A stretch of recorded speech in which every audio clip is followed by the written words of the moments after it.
잠시만요. 지난주에 굿인권센터가 기무사의 계엄령 문건을 공개했다는 소식을 저희가 전해드렸고요. 스튜디오에 직접 모셔가지고 임태훈 수장하고 얘기도 나눴었습니다. 당시에 쟁점은 대통령 권한 대행이었던 황교안 자유한국당 대표가 계엄령 문건에 관련해서 보고를 받았는지 관여했는지 이런 거 아니었겠습니까? 근데 황 대표는 전혀 모르는 사실이라면서 가짜뉴스에 대응하겠다 했고 임태훈 소장이 제발 법적 대응을 좀 해라 이렇게 맞섰습니다. 결국 법적 대응을 했습니다. 네. 자, 그래서 관련 내용을 그 이후에 어떻게 됐는지 한번 팔로우업해서 들어보겠습니다. 임태훈 군 인권센터 소장 나와겠습니다. 안녕하세요. 네, 안녕하십니까. 네, 지난주 사실 되게 바쁘셨을 것 같고 어제까지도 상당히 바쁘셨던 걸로 제가 들었습니다. 네. 어떠셨습니까? 그동안 활동을 조금 쭉 정리해 주시죠. 그 계엄 문건의 새로운 버전을 저희가 이제 폭로를 했고요. 네. 그래서 이제 사실은 저희가 국감장에 자유한국당이 불러서 나간 거고, 그렇죠. 저희 제보를 마다할 수 없어서 저의 의무를 다한 건데. 전국이 이렇게 시끄러울지는 사실은 잘 몰랐습니다. 네네. 그런데 이제 저희로서는 저희가 제보받은 내용에 이제 신빙성들이 다 있고, 왜냐하면은 앞서 말씀드렸지만은 이게 재판이 허위 공문서와 관련된 기소된 사람들이 재판을 받고 있고 그거와 관련해서 소강원 장군이 지금 구형을 받았어요. 3년을. 네네. 그렇기 때문에 이제 곧 선고도 있을 거라서 저희가 재판 모니터링을 통해서 이제 사실들이 나와 있기 때문에 진술들이 있거든요. 그걸 확인하는 절차였고 어제 기자회견한 것도 사실은 그거의 일환으로 저희가 제보와 그리고 공판 기록을 저희가 이제 두 개를 비교했을 때 이제 애초에 한민구 장관이 2월 17일 2017년 17일 날 문건 작성을 최초로 지시했다는 게 아니라 네. 그 일주일 전인 조현천 기무사령관과 김관진 국가안보실장이 만난 정황을 저희가 포착했고 문건 생성일도 최초의 생성일이 두 분이서 만나고 난 다음에 소강원 장군에게 계엄 보고 문건을 수기로 작성하라는 게 이제 드러났거든요. 네. 그래서 저희가 제보와 기록을 다 확인해서 어제 추가로 폭로한 것입니다. 아, 그렇군요. 그러니까 합동수사단이 수사를 제대로 안 했다 이런 얘기인 것이고 문건 그렇습니다. 작성 시기도 검찰이 판단한 날짜와 실제 날짜가 일주일이나 차이가 나더라. 네, 그렇습니다. 이런 얘기인 거죠. 네.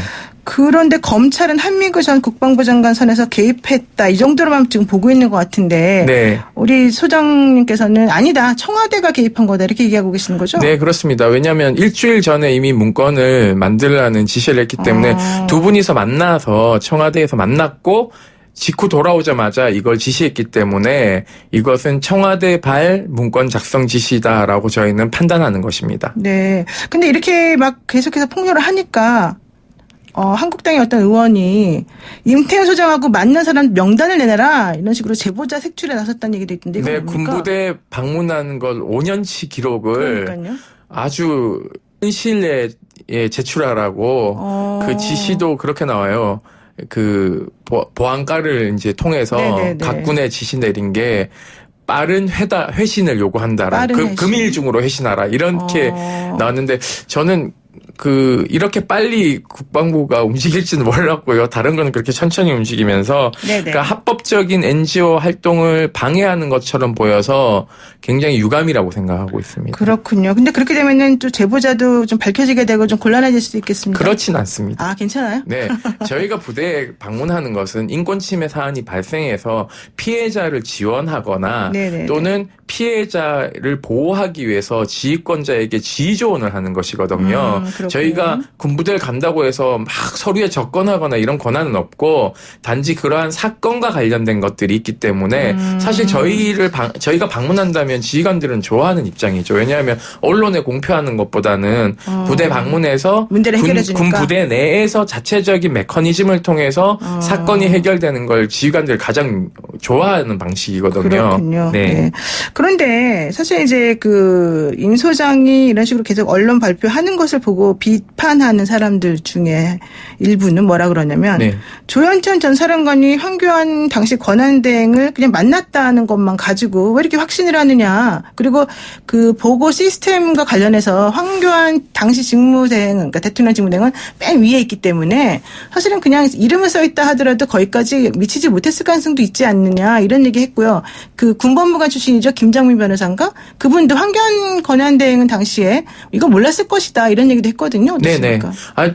그런 주장은 다 가능하다고 봅니다. 저는 그 주장이 가능하기 위해서라도 수사를 해서 결백한 것을 밝혀야 된다는 입장인 것이죠.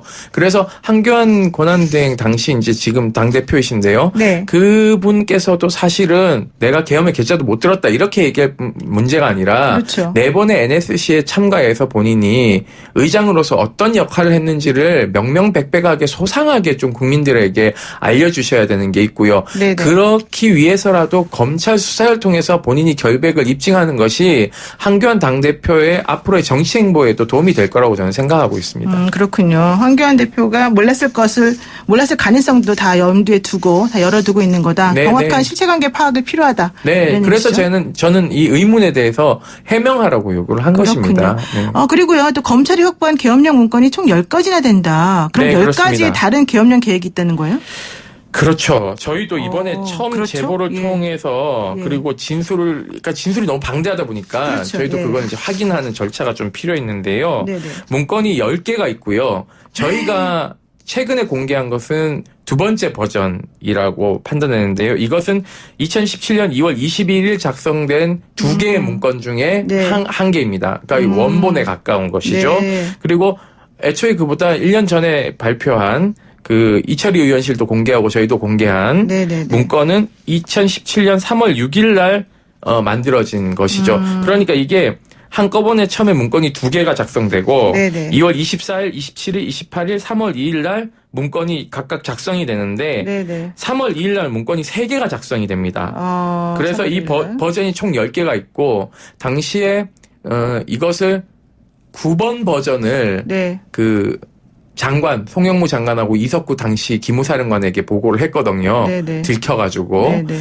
그래서 그 좀 버전을 안쪽으로 들어와서 얘기해 주세요. 안 보인다는 얘기가 있어요. 예. 그 버전을 옆으로 더 쭉쭉. 예. 그 버전은 네.